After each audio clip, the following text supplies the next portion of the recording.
Toxic families, ये जो toxic परिवार हैं इनके बारे में आजकल बहुत बात की जा रही है। कॉन्सेप्ट थोड़ा वेस्ट से आया है, लेकिन सच ये है कि हमारे इंडिया में ज़्यादा होते हैं ये टॉक्सिक फैमिलीज़। क्यों होते हैं, कैसे होते हैं, मैं बहुत सिंप्लीफाई करके बताऊंगी। इस तरह से इतने खुल के, इतने आसान शब्दों में आपने नहीं सुना होगा डेफिनेशन एक टॉक्सिक फैमिली का। और मैं आपको कुछ ऐसी भी बात बताऊंगी जिसके बारे में एक्चुअली कोई बात कर नहीं रहा है। हम टॉक्सिक टॉक्सिक कर देते हैं, नार्सिसिज्म बोल देते हैं, हम यहाँ वहाँ लोगों को ब्लेम कर देते हैं, लेकिन एक्चुअली कोई भी फैमिली टॉक्सिक हो क्यों जाती है? सुनो, ध्यान से सुनो जो मैं कहना चाहती हूँ। Emotionally immature parents create toxic family. ऐसे माँ बाप जो मैच्योर हुए ही नहीं, उनकी उम्र तो 50 से ऊपर हो गई, 60 से ऊपर हो गई, लेकिन वो इमैच्योर ही रहे। वो अभी भी अपने 20s में जी रहे हैं। वो अपनी लाइफ की प्रॉब्लम्स से, अपनी लाइफ की स्ट्रगल से कभी डील नहीं कर पाए और वो ब्लेम कर रहे हैं अपने बच्चों को। ये सारा का सारा एक जो टॉक्सिक परिवार का डायनामिक है, ये डिफाइन पेरेंट्स का ही किया हुआ है। आप बच्चों को, वो बच्चे भी जो देख रहे हैं, जो शायद अपने 40s में हो, 30s में हो, मे बी 50s में भी हो, तो वो बच्चे इसके जिम्मेदार नहीं हैं। अगर आपको ऐसा लगता है कि आपके परिवार में कुछ बहुत अजीबोगरीब सा है जिससे आप बहुत फ्रस्ट्रेट रहते हो, एक तो होता है ना कि महीनों के बाद हम अपने परिवार से मिले, अपने पेरेंट्स से मिले, भाई बहनों से मिले, तो बहुत खुशी का माहौल हुआ, वापस आए तो भी हमको अच्छा अच्छा लग रहा है, हम फिर से वेट कर रहे हैं नेक्स्ट कब मिलने वाले हैं, तो सब सही है। लेकिन एक होता है मिलने के बाद हम अंदर से और घुटने लगते हैं, हमारा कुछ अंदर से छिन जाता है, कुछ निचोड़ने लगता है, हमको लगता है कि यार क्यों ही गए, है ना? तो आप एक टॉक्सिक परिवार का हिस्सा हो। इसके थोड़े से डायनामिक को समझते हैं। देखो, बचपन से क्या होता है, अब क्योंकि हम पूरा का पूरा जिम्मेदारी माँ बाप पे डाल रहे हैं, बच्चे परिवार को टॉक्सिक नहीं बना सकते। भाई बहन कितना ही हम बोले भाई भाई का झगड़ा है, बुआ खराब है, कितना भी बोलें, ये सारा माँ बाप के ऊपर ही क्रेडिट जाता है इतना खूबसूरती से एक फैमिली को टॉक्सिक बना देने का। बचपन में घर में अगर 2, 3, 4 भी बच्चे हैं तो माँ बाप जो सबसे बड़ा वाला बच्चा है उसको ऐसे समझ लेते हैं कि इसको तो ना केयर की ज़रूरत है, ना लव की ज़रूरत है, ना कुछ इसको अटेंशन देने की ज़रूरत है। ये वाला बच्चा सिर्फ सैक्रिफाइस करेगा अपनी खुशियों को, अपनी चीज़ों को, अपने डिज़ायर्स को, अपनी विशेस को, छोटों के लिए और माँ बाप के लिए भी। जो माँ बाप के सपने अधूरे रह गए वो इसी को पूरे करने हैं। जिस तरह माँ बाप शादी नहीं कर पाए, यही करेंगे। जो नौकरी उनको करनी थी वो ये बच्चा करेगा, वो परफेक्ट होगा, वो बेस्ट होगा। अब वो बड़ा वाला पूरी जिंदगी सैक्रिफाइस करता जा रहा है, लड़का हो लड़की हो। गर्ल्स के साथ तो बहुत ही उनको बेचारियों को माँ बना देते हैं घर की, बड़ी वाली बच्चियों को। अब वो पूरी जिंदगी Elder brother Elder sister sacrifice करता रहा बड़े होने तक। वो वैसे ही अंदर से इतना खत्म हो चुका है कि अब वो, आप उससे एक्सपेक्ट यही कर रहे हो कि तुम सैक्रिफाइस करो। वो बड़ी बहन जब किसी घर की बहू बनी है तो भी वो सैक्रिफाइस कर रही है, या वो लड़का जो अभी शादी करके किसी का हस्बैंड बना है वो भी सैक्रिफाइस ही करता जा रहा है। फिर वो अपने रिश्तों में उसकी बीवी के लिए भी सैक्रिफाइस करेगा, बच्चों के लिए भी, और वो लड़की अपने हस्बैंड के लिए, इन लॉज के लिए, अपने बच्चों के लिए। वो सैक्रिफाइस की जर्नी है, वो फिर हिट करेगी ही करेगी एक टाइम पे। जब आपको ये समझ आने लग गया ना कि परिवार एकदम अजीबो गरीब सा है, दैट मीन्स आपने इतने साल सिर्फ सैक्रिफाइस किया है, आपको लव नहीं मिला, आप उस अकेलेपन, लोनलीनेस में जीते रहे हो, अब आपका बस हो गया है। दूसरी चीज जो बहुत अजीबो गरीब होती है वो ये होती है कि जब बड़ा वाला थक जाता है ना, पक जाता है एकदम कि बस मेरा हो गया, मुझसे अब और नहीं होगा, तो छोटा वाला वो अपने एंड से उसको लगता है कि मैं तो छोटा रहा हूं, मैंने तो इनके उतरे हुए कपड़े पहने हैं, मैं तो ये, क्योंकि बड़ा वाला तो सैक्रिफाइस कर रहा था, तो उसको थोड़ा सा महान बना दिया जाता है। तो ये जो छोटा वाला है, क्योंकि बड़ा वाला थक गया है, वो मोस्टली परिवार से अलग होने का फैसला लेता है, लड़का हो लड़की हो, वो कहते हैं कि बस हो गया। तो ये जो छोटा वाला है, this younger sibling ends up taking care of the parents. ये बड़ा एक this is how it is working. अगर आप इससे अग्री करते हो, आप छोटे भाई हो, छोटी बहन भी हो, छोटे वाले पे जिम्मेदारी आ जाती है माँ बाप का ध्यान रखने की, क्योंकि बड़ा वाला ऑलरेडी वो बचपन से कर रहा था, उसका कसूर नहीं है। छोटे वाले को इसलिए करना पड़ा क्योंकि छोटे वाले को हमेशा पेरेंट्स ने फेवर किया है। कोई नहीं, ये छोटा है, कोई बात नहीं है करेगा।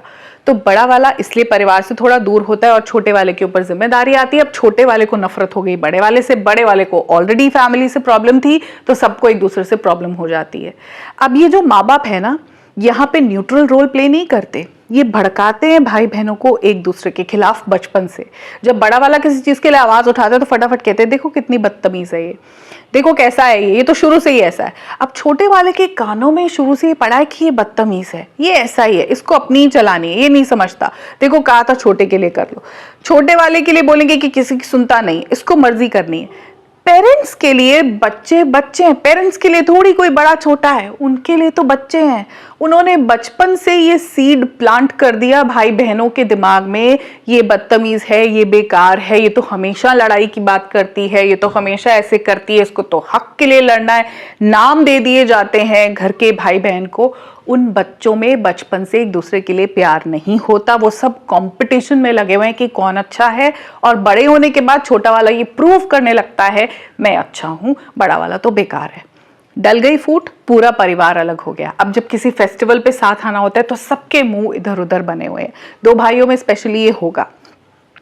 इसके अलावा जहां बेटा बेटियां दोनों होते हैं, उस परिवार में इक्वलिटी बिल्कुल नहीं है। वहां पे पेरेंट्स बेटियों को इक्वल राइट्स नहीं देते।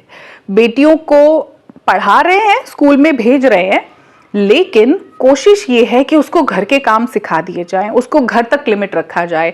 दाल बनाना सीख ले, रोटी बनाना सीख ले, सफाई करे, डस्टिंग करे, कामों में उसको लगा देते हैं। वो घर के पोछे मारती है, वो सब कुछ करती है। भाई जाता है, भाई को कोर्स करना है, वो शहर से बाहर जाके भी पढ़ाई कर सकता है, लेकिन बहन वहीं पे रहेगी जो जिस कॉलेज में एडमिशन मिल जाता है, घर के काम के साथ साथ वो पढ़ाई करती रहेगी। वो अच्छी प्यारी लड़की है। वो जिस घर में पोछे लगा रही है, जिस घर में खाना बना रही है, जिस घर की चद्दरें बदल रही है, जिस घर में पूरा कंट्रीब्यूट कर रही है, वो घर उसका नहीं है। वो शादी करके जाएगी और फिर जिस घर में जाएगी वो भी घर उसका नहीं है। समझ रहे हो आप मैं क्या कह रही हूं? उसने इस घर में पूरा टाइम काम किया इस नाम पे कि काम तो लड़कियों को आना चाहिए, लेकिन मदद तो माँ बाप की हो रही थी। लेकिन वो घर तुम्हारा नहीं है, तुम तो पराये घर जाओगी। अब वो पराया घर भी अपना नहीं है। वो जिस घर में काम करी थी वो मायका, और जिसमें अब करना शुरू करेगी वो ससुराल है। अपना घर कोई नहीं है। इसलिए वो लड़की जो है वो अंदर से घुट जाती, उसको समझ में आने लगती कि मम्मी पापा भी मुझे सिर्फ यूज कर रहे थे। वो जो पैसा उन्होंने जश्न में, शादी में, तोहफे देने में लगाया, वो लड़की के हाथ में तो नहीं आया। चाहे शादी में 10 लगाया, 15 लाख लगाया, 20 लाख लगाया, 50 लाख लगाया, लड़की के पास तो कुछ सोना है, वो भी सास रख लेती है। लड़की को क्या मिला? तुमने फूंक दिया जश्न में, क्योंकि तुमको अच्छी शादी करनी थी। बच्चे तो नहीं कहते हमको अच्छी शादी करनी है, ये माँ बाप को अपनी रिश्तेदारी में, सामाजिक शान में निकालना होता है। तो लड़का लड़की में इतना भेदभाव हो जाता है कि वो लड़की बड़ी होके ये समझती है कि अब तक मुझे सिर्फ यूज कर रहे थे और मैं तो आगे भी यूज हो रही हूँ। और ऐसी वाली लड़कियां जिनको बहुत लाड प्यार से नहीं पाला होता, जिनको पेरेंट्स घर के काम करवा रहे होते हैं, बड़ी वाली बेटी हो चाहे छोटी वाली हो, लड़कियों को घर के काम करवा ही देते हैं। ये जब इतने साल तक काम करती है ना, जब अपनी जिंदगी में 30 साल, 35 साल, 40 साल, 50 साल तक जब काम करती रहती हैं अपनी जिंदगी में, ये थक जाती हैं कि क्या यार, मैं तो बचपन से ही काम कर रही हूँ, पहले मम्मी पापा करवाते थे और इज्जत रिस्पेक्ट कहीं से भी नहीं है। फिर उनको ये समझ में आता है कि भाई को तो बहुत इंपॉर्टेंस थी। अब क्योंकि भाई को इंपॉर्टेंस थी तो भाभी को भी इंपॉर्टेंस है, उनका अपर हैंड है। मैं तो फिर बेवकूफ सी बेटी हूँ, मायके भी जाती हूँ तो भी काम करती हूँ, भाई के घर भी जाती हूँ तो बेचारी भाभी अकेली ना लगी रहे तो भी करती हूँ, मेरे घर आते तो मैं करती ही करती हूँ। इन बच्चियों के साथ तो बहुत बुरा हुआ। अब ये भी एक टॉक्सिक फैमिली का डायनेमिक है। इसमें भाई बहनों की बचपन से बनने दी नहीं गई, ये माँ बाप का ही किया हुआ है। इसलिए इतने इश्यूज होते हैं भाई बहनों में। सब परिवारों में नहीं होते, कईयों में बहुत प्यार है जहाँ पेरेंट्स ने इक्वलिटी रखी है।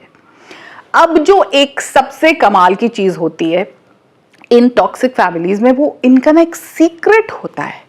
ये परिवार कुछ सीक्रेट्स पे चलते हैं, बाहर ये बहुत दिखाते हैं हमें बहुत प्यार है, हम चारों में बहुत ज्यादा क्लोज नेट बॉन्डिंग है, हम 5 ऐसे लोग हैं कि हम तो मतलब हमारे जैसा तो कोई प्यार कर नहीं सकता। माँ बाप हमेशा दुनिया में ये दिखाएंगे कि हम तो अपने बच्चों को एक्स्ट्रा प्यार करते हैं, हमने तो अपने बच्चे बहुत ज्यादा अच्छे स्कूल में पढ़ाए, हमारा तो मोहब्बत का कोई वो ही नहीं है।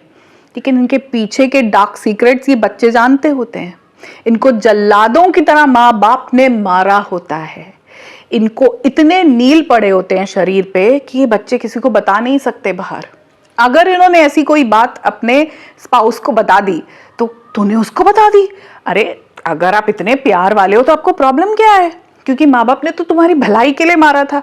तुम्हें पीटते नहीं तो तुम अच्छे बच्चे नहीं बनते, तुम्हें मारते नहीं तो डिसिप्लिन कैसे करते, तुम्हारे को एकदम हालत खराब नहीं कर देते पीट पीट के तो तुम पढ़ाई नहीं करते, तुम फेल हो जाते। वो बातें घर की बाहर नहीं बतानी। हमको ये नहीं बताना कि हमारे माँ बाप हम पे एहसान चढ़ाते हैं। स्कूल की फीस तक का एहसान है, तुम्हें अच्छे स्कूलों में पढ़ा है, तुम्हारी फीस भरी, तुम एहसान फरामोश बच्चे। ये डार्क सीक्रेट्स हैं इन परिवार के। इनके अंदर अब्यूज है, इनके अंदर चिल्लम चिल्ली है, इनके गंदे एंगर इश्यूज है कि बाप फट के पड़ता था माँ के ऊपर, कि हर वक्त चिल्लाते थे हर कोई ऊंची आवाज में। ये नहीं बोलना। इनके घर के अंदर की दुनिया और इनके बाहर की दुनिया जब ये सोशली निकलते हैं वो बिल्कुल अलग है। उस बात को ये भाई बहन जानते हैं। अब इसमें से एक जो होता है सिबलिंग, मोस्टली वो बड़ा वाला होता है, वो बहन या वो भाई खुल के बोलना चाहता है कि हमारे घर में गंदा ट्रीटमेंट होता था बच्चों के साथ, हमको यूज किया जाता था, हमको अब्यूज किया जाता था, हमारा पागल इन्होंने शुरू से बनाया। हर एक चीज का एहसान, बच्चों को कुछ बनवा के सामान दे दिया, कोई फर्नीचर दे दिया, कोई गिफ्ट दे दिया, उसका भी एहसान कि तुमको दिया, उनको बदला चाहिए। उन माँ बाप को उसका रिटर्न चाहिए होता है। सीक्रेट होता है कुछ ना कुछ जो ये खुल के नहीं कहते, और जब ये दुनिया में आके वो बोलने लगते हैं तो ये बुरे हो जाते हैं। ये होती है टॉक्सिक फैमिली। ये टॉक्सिक परिवार वो परिवार है जहाँ पे कोई भी कंफर्टेबल नहीं है। यहाँ पे बच्चे भी कंफर्टेबल नहीं है पेरेंट्स के साथ। ऐसे बच्चे, तो मैं लिटरली बच्चे नहीं बोल रही, बच्चे से मेरा मतलब है अगर आप 40, 45, 50, 55 के भी हो, अपने पेरेंट्स से मिलके, भाई बहनों से मिलके आप कंफर्टेबल नहीं हो, मजा नहीं आ रहा, और ना ही माँ बाप एक दूसरे के साथ कंफर्टेबल है। इन परिवारों के माँ बाप मिजरेबल ही होते हैं, हमेशा दुखी होते हैं। बुढ़ापे में तो बीमारियों और किसी एक के डेथ का रीजन होता ही है इनके दुख का। जवानी में भी ये दुखी ही थे, इनके फाइनेंशियल इश्यूज थे, इनके हेल्थ कंसर्न थे, ये थके हुए थे, ये रो रहे थे, इनकी रिश्तेदारी इनको परेशान कर रही थी, ये हमेशा परेशान ही थे। तो ये दोनों पेरेंट्स भी एक दूसरे के साथ नहीं रह पाते, इसलिए बड़ी एज में इनको बच्चों का कंधा चाहिए। ये जाके अपने बच्चों के घर में रहने लगते हैं। बेटियां हैं तो बेटियों के घर में रहते हैं। हम क्या करें, हम तो अकेले पड़े हैं, अरे बुढ़ापे में हमको ऐसे छोड़ दिया, हम तो अनाथ हो गए, बच्चे तो पूछते नहीं है जरूरत के। जरूरत, बच्चों को स्कूल में रहना, भेजना, घर में रहना, ये सब उनकी जरूरत है। आपने पूछ के बच्चे पैदा नहीं किए, आपने खुद ये डिसाइड किया कि आपको बच्चे चाहिए, या अनप्लान्ड हो गए, हु नोज, आज आप बच्चों पे एहसान चढ़ा रहे हो। ये है टॉक्सिक फैमिलीज। हर फेस्टिवल पे, हर मौके पे जब भी मिलते हैं इनके बीच पे घिच घिच घन घन होती है, और आके सब अपना सर पकड़ के बैठते हैं और फिर ऐसे वीडियोस देखते हैं कि कोई क्लैरिटी दे दे, कोई ये बोल दे कि भैया हाँ हमारा बहुत खराब फैमिली डायनेमिक है। और ऐसे बहुत सारे परिवार हैं, बहुत सारे परिवार हैं जहां भाई बहनों में प्यार पनपने नहीं दिया। बुआ टॉक्सिक नहीं होती। मैं कई बार रील्स देखती हूँ जहां बुआ के लिए इतना गंदा बोला जाता है, and I feel so sad कि एक बहन अपने भाई के लिए कभी बुरी नहीं होती। बहनें बहुत प्यार करती हैं भाई को, छोटी बहन हो बड़ी बहन हो, बहुत प्यार करती हैं, और भाई भी बहुत ज्यादा प्रोटेक्टिव होते हैं बहनों के लिए। ये रिश्तों में इतनी कड़वाहट कहाँ से आ जाती है? पार्टनर्स की वजह से नहीं आती, माँ बाप की वजह से आती है। अगर आप में वो प्यार है, आपके पार्टनर की हिम्मत ही नहीं होगी आपके भाई बहन के बारे में कुछ बोल के तो दिखाए। वो बीज पहले से अंदर है, इसीलिए किसी के बोलने से वो पूरा पेड़ बन जाता है, and you start hating your siblings. ये चीजें अगर आप इनसे अग्री करते हो, अगर आप मानते हो कि हाँ माँ बाप का एहसान बहुत चढ़ाया जाता है आपके परिवार में, हर एक चीज का एहसान है, माँ बाप ने आपके लिए जो भी किया, तुम्हारा बच्चा पाल दिया, तुम्हारे को स्कूल में पढ़ा दिया, तुम्हारे को ये लेके दे दिया, तुम्हारी शादियां करा दी, तुम्हें कोर्स करा दिया, तुम तो ना एहसान फरामोश बच्चे हो। अगर आपका कोई ऐसा सीक्रेट है, कोई डार्क सीक्रेट, जैसे मैंने एक एग्जाम्पल दिया है कि बहुत मारपीट हुई घर में, पेरेंट्स, फादर के बहुत एंगर इश्यूज थे, और सिबलिंग्स में बचपन से एक दूसरे के कान भरे जा रहे थे, ये बेकार है, ये बातें थोड़ी पेरेंट्स को भाई बहनों के आगे कहनी होती। ये सब चीजें, लड़का लड़की का ट्रीटमेंट इक्वल नहीं था, girl child always felt neglected, ignored and less. वो इंफीरियर थी, बस शादी तक उसकी जिम्मेदारी थी, अब तुम जानो तुम्हारा ससुराल वाले जाने, अब हम जो भी करेंगे देखो जिम्मेदारी तुम्हारे ससुराल वालों की थी, हमने निभा दी, ये भी एहसान बच्ची पे है। जब आपको ये सब बातें समझ में आने लग जाए तो मान लो कि आप एक टॉक्सिक परिवार का हिस्सा हो और अब वक्त है इसको समझ के इस पे काम करने का। मेरी कौन कौन सी चीज़ों से आप अग्री करते हो मुझे ज़रूर कमेंट्स में बताना, और मैं मिलूंगी आपसे बहुत जल्द अपने अगले वीडियो में। तब तक अपना ध्यान रखिए और ख़ुद से बहुत ज़्यादा प्यार कीजिए। नमस्कार।